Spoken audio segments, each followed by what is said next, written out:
नमस्कार, बहुत स्वागत है आप सभी का न्यूज इंडिया पर। मैं हूं आपके साथ नीतू गुप्ता। उत्तराखंड की खबरों की शुरुआत करेंगे। बड़ी खबर इस वक्त की मिल रही है कि आज काशीपुर दौरे पर सीएम पुष्कर सिंह धामी बीजेपी के प्रशिक्षण वर्ग में हिस्सा लेंगे। सीएम धामी 3 दिवसीय प्रशिक्षण वर्ग का आज इस वर्ग का समापन होगा और आने वाले लोकसभा चुनाव के लिए कार्यकर्ताओं को प्रशिक्षित किया जाएगा। 2 दिन प्रशिक्षण वर्ग में समस्याओं का समाधान किया गया, उस पर चर्चा हुई। वर्ग में संगठन का विस्तार किया गया है और ऐसे में आज जो है समापन समारोह है बीजेपी के प्रशिक्षण वर्ग में।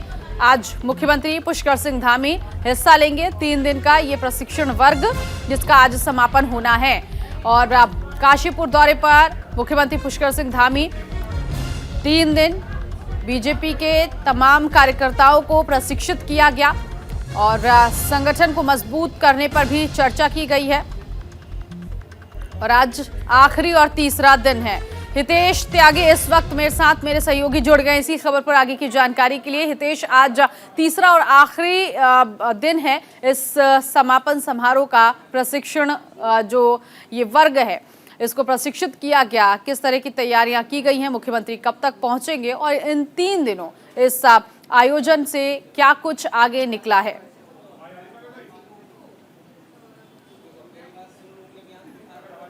जी बिल्कुल नीतू, आज काशीपुर में जो बीजेपी का 3 दिवसीय प्रशिक्षण वर्ग है उसका समापन है और मुख्यमंत्री पुष्कर सिंह धामी 1:30 बजे काशीपुर पहुंचेंगे और प्रशिक्षण वर्ग में प्रतिभाग करेंगे। अगर वर्ग की जानकारी देते हुए आपको बता दूं कि प्रदेश के तमाम पदाधिकारी, जिले के तमाम पदाधिकारी और नगर के तमाम पदाधिकारी, मंडल के तमाम पदाधिकारी इस प्रशिक्षण वर्ग में मौजूद रहेंगे। उनको संगठन विस्तार और लोकसभा चुनाव की अगर हम बात करें तो लोकसभा चुनाव के को भी महत्व देते हुए तमाम कार्यकर्ताओं को प्रशिक्षित किया गया है। उसमें चाहे आईटी विभाग के कार्यकर्ता हो, चाहे किसी भी विभाग के कार्यकर्ता हो, सभी कार्यकर्ताओं को यहाँ पर बड़े पदाधिकारियों द्वारा प्रशिक्षित किया गया है। पूरी तैयारियों के साथ यहाँ पर कार्यकर्ता पहुंचे हैं और भारी तादाद में जिस तरह से आज बड़े पदाधिकारी अपने कार्यकर्ताओं को प्रशिक्षण दे रहे हैं, तो वहीं आज मुख्यमंत्री भी वहाँ पर प्रशिक्षण लेने के लिए पहुंचेंगे। ये एक बीजेपी का रूटीन कार्य होता है। जी बिल्कुल, रूटीन कार्य होता है और इसी कड़ी में बीजेपी ने ये प्रशिक्षण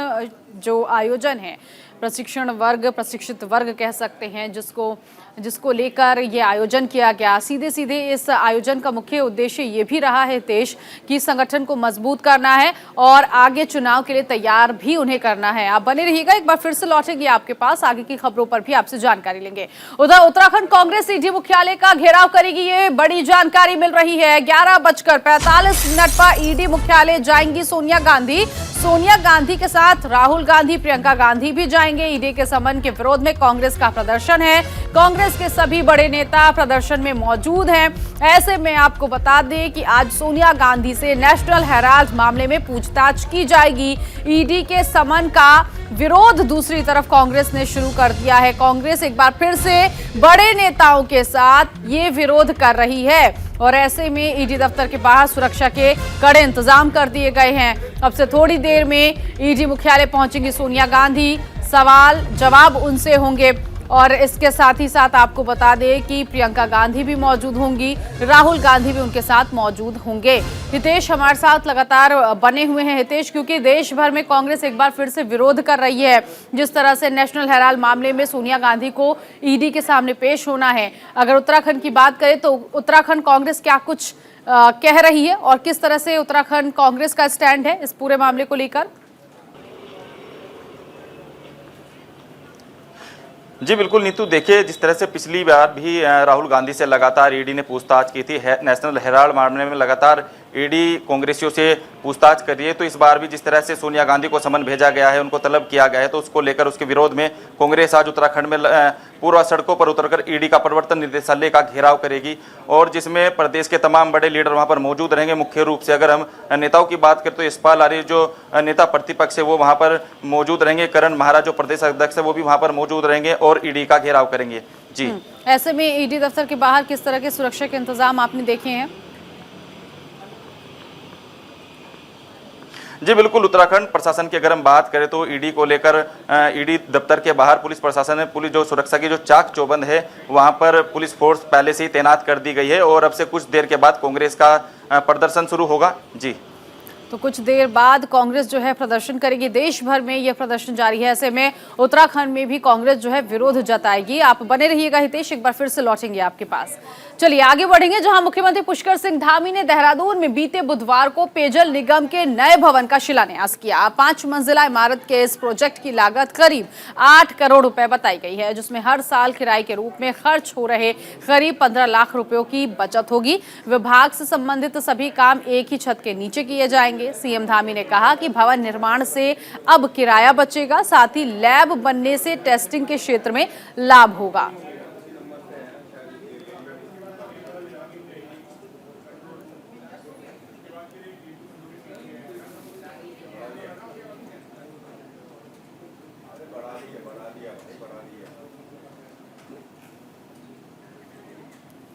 तो कुल मिलाकर सीएम धामी ने नए भवन का शिलान्यास किया है। क्या कुछ खासियत है, हितेश लगातार हमारे साथ बने हुए, हितेश से जानते हैं। हितेश, जो ये नया भवन जिसका शिलान्यास किया गया है, तकरीबन 8 करोड़ की लागत से ये भवन तैयार किया गया और कहा जा रहा है कि जो किराया है वो लगभग 15 लाख तक आने का अनुमान जताया गया है।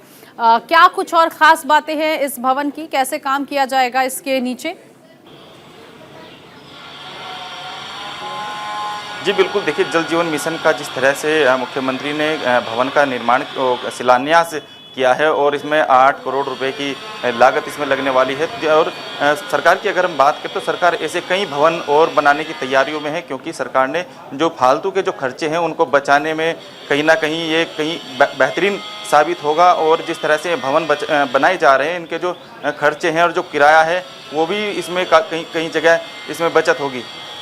ठीक है, आप बने रहिए, फिर से लौटेंगे आपके पास, आगे की भी खबर पर आपसे जानकारी लेंगे।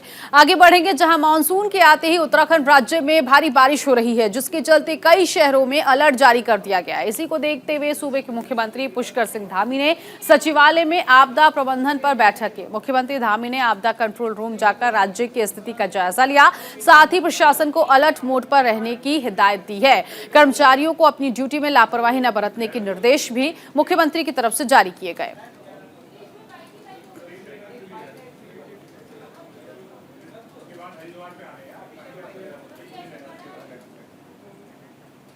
हितेश लगातार हमारे साथ बने हुए हैं। हितेश, क्योंकि भारी बारिश की वजह से इससे पहले ही आपदा कंट्रोल रूम का गठन किया गया, जहां से निगरानी की जाएगी कि मौसम किस तरह का होगा, किस तरह से अलर्ट आने वाले वक्त में जारी किया जाएगा। जब मुख्यमंत्री यहां पर पहुंचे तो क्या कुछ उन्होंने जायजा लिया है, ये बताइए।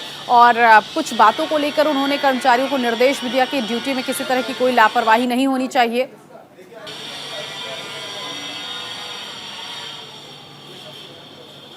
बिल्कुल नीतू, देखिए प्रदेश के अंदर प्रदेश के जो 7 जिले हैं उनमें लगातार मूसलाधार बारिश हो रही है। तो वहीं राजधानी देहरादून की बात करें तो यहाँ पर भी पूरी मूसलाधार बारिश है और सड़कों पर पानी का जलमग्न होना, कहीं ना कहीं जिस तरह से मुख्यमंत्री लगातार आपदा प्रबंधन केंद्र पर नज़र बनाए हुए हैं।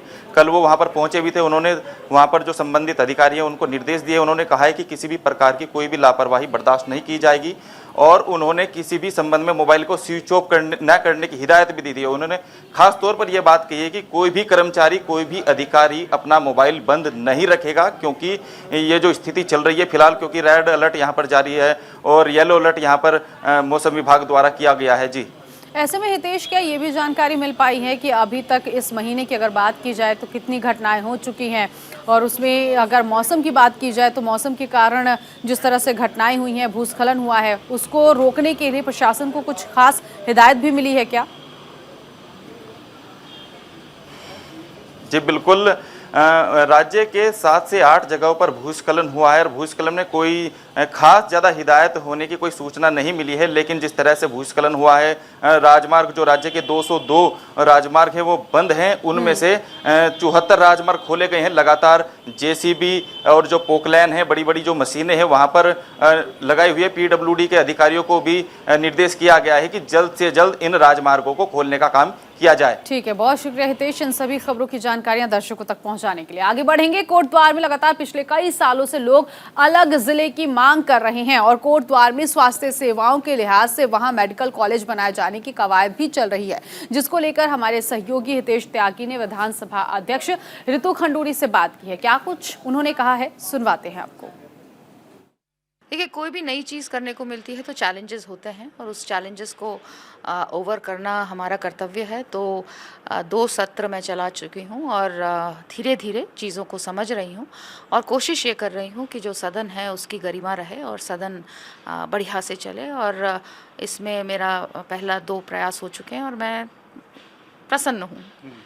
आप महिला विधायक हैं और लगातार आप महिला उत्थान की बात करते हैं समाज में। आपसे पहले भी आपने उत्तराखंड के अंदर नई महिलाओं को आयाम देने का काम किया है और एक क्षेत्र की आवाज़ है कि एक नया जिला कोटद्वार उन्हें किस तरह से देखते हैं, कोई पौड़ी काफ़ी बड़ा है।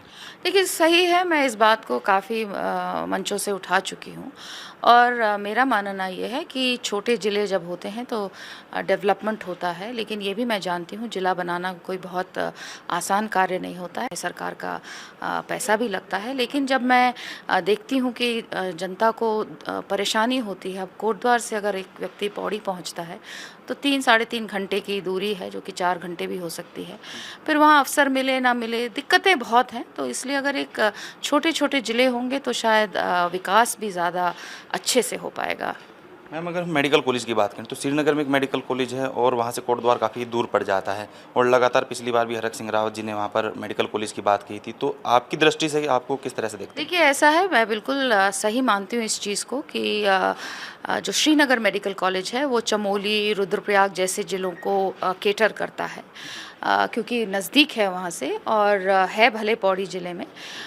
इसलिए बहुत आवश्यक है कि हम लोग एक चाहिए कोटद्वार में बिल्कुल चाहिए मेडिकल कॉलेज चाहिए, लेकिन हमारी जो पॉलिसीज़ हैं, सेंट्रल गवर्नमेंट की जो पॉलिसी है उसमें एक ज़िले को एक ही मेडिकल कॉलेज मिल सकता है। लेकिन मैं पत्राचार कर रही हूँ और करती रहूँगी और कोटद्वार की, लैंसडाउन की, चौबट्टा खाल की जो एक समस्या है और क्यों एक मेडिकल कॉलेज की और आवश्यकता हमारे ज़िले को है, तो मैं इस चीज़ को लेकर पत्राचार कर रही हूँ और अभी आगे करती रहूँगी।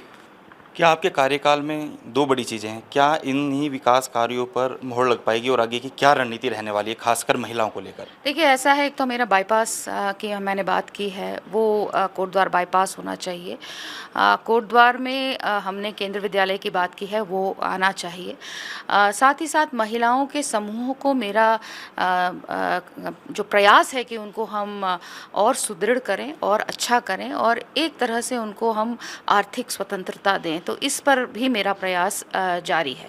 कैमरा पर्सन रोहित के साथ हितेश त्यागी, न्यूज़ इंडिया, देहरादून।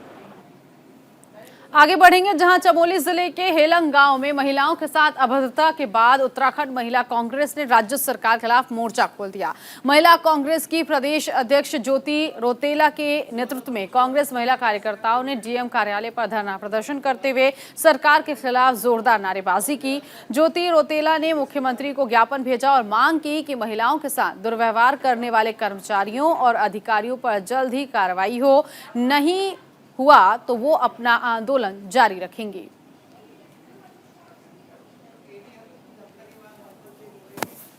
देखिए, हम लोग जो चिन्याली हेलांग में, चमोली गढ़वाल में जो पुलिस वालों ने और सीएसएफ वालों ने जो महिलाएं घास काटने के लिए जा रही थी, उनसे जो अभद्रता की और जो उनको थाने में बिठाया और उनका चालान किया गया, उसके खिलाफ आए हैं कि इस जो प्रदेश है वो महिलाओं का की देन है। महिलाओं ने उसके लिए आंदोलन किया है और वो अपने जंगल में, अपनी जमीन पे अगर घास काटने का अधिकार भी खो रही है, अगर पुलिस उनके साथ उसमें ही बदतमीजी कर रही है या उसमें उनका चालान हो रहा है, तो ये हमारी सरकार के लिए और हमारे प्रदेश के लोगों के लिए बहुत शर्मनाक बात है।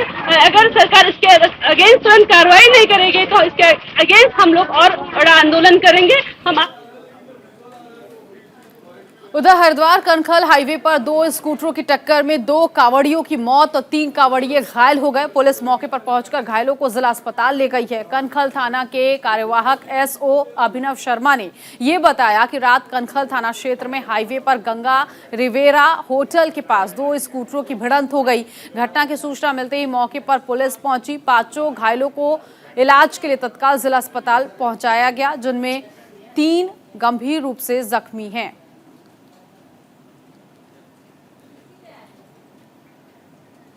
संजय पुंडेर इस वक्त मेरे साथ, मेरे सहयोगी जुड़ गए इसी खबर पर आगे की जानकारी के लिए। संजय, स्कूटर से टक्कर हुई और ये हादसा हुआ, इस हादसे को लेकर क्या और जानकारियां मिल रही हैं?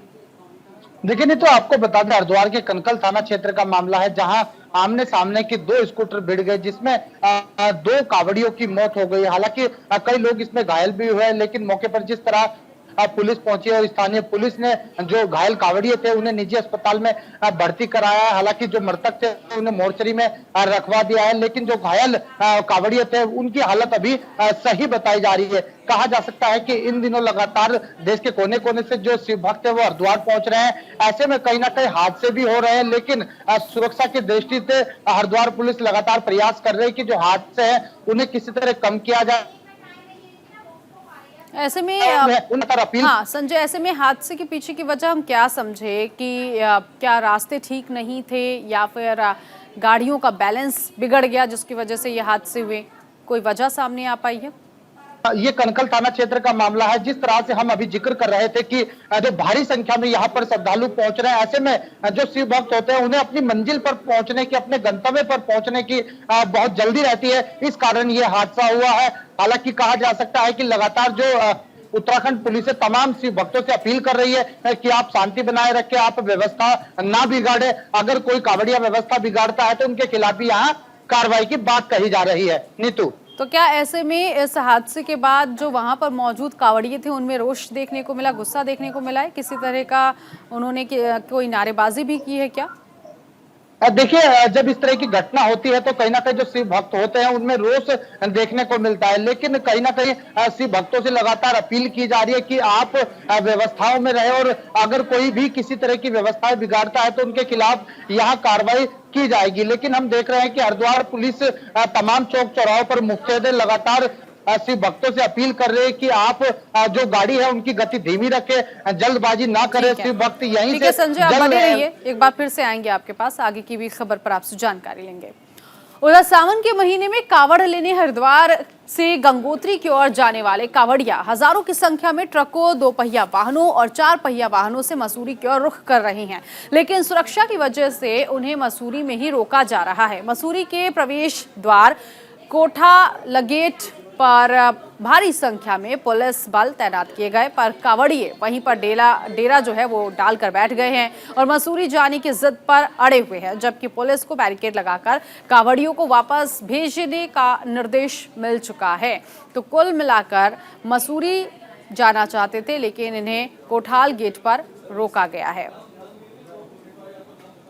ये कोठाल गेट तिराया है, यहाँ पे उच्च अधिकारी के आदेश काफ़ी फोर्स लगा है और यहाँ पे जो भी कावड़ी आ रहे हैं यहाँ पे और घूमने के पर्पज़ से या गंगोत्री जाने के पर्पज़ से आ रहे हैं, जो भी आ रहे हैं, तो इन लोगों को यहाँ से बिल्कुल नहीं जाने दिया जा रहा और बिल्कुल शांति व्यवस्था बनी हुई है। काफ़ी फोर्स, पर्याप्त फोर्स यहाँ पे, हमने यहाँ पे टेंट भी लगा रखा है अपनी पुलिस फोर्स के लिए, काफ़ी पर्याप्त पुलिस बल भी है और आजकल बारिश भी हो रही है, बारिश की वजह से भी हमारे पुलिस से यहाँ आगे बढ़ेंगे, जहां हरिद्वार के बहादुराबाद मार्ग स्थित शिव शक्ति कावड़ यात्रा सेवा शिविर का आयोजन किया गया। शिविर के दौरान महाकाल के भक्तों को प्रसाद के रूप में शरबत बांटा गया। इस मौके पर कर्मचारी यूनियन प्रतिनिधि कुलदीप ने कहा कि हरिद्वार से गंगा जल लेकर लौट रहे भोले बाबा के भक्तों की जितनी सेवा की जाए उतनी कम है।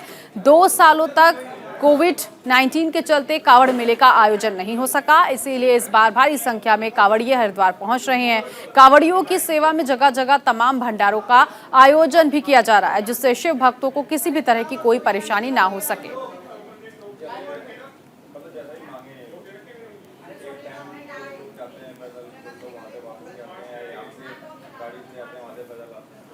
बैंक ऑफ बड़ौदा की शाखा लक्सर में बैंक स्टाफ ने बैंक ऑफ बड़ौदा की 115वीं वर्षगांठ पर केक काटकर बड़े ही धूमधाम के साथ इस वर्षगांठ को मनाया है। लक्सर बैंक ऑफ बड़ौदा के मैनेजर ने कहा है कि आज बैंक ऑफ बड़ौदा की 115वीं वर्षगांठ केवल लक्सर में ही नहीं, भारत के सभी शाखाओं में मनाई जा रही है।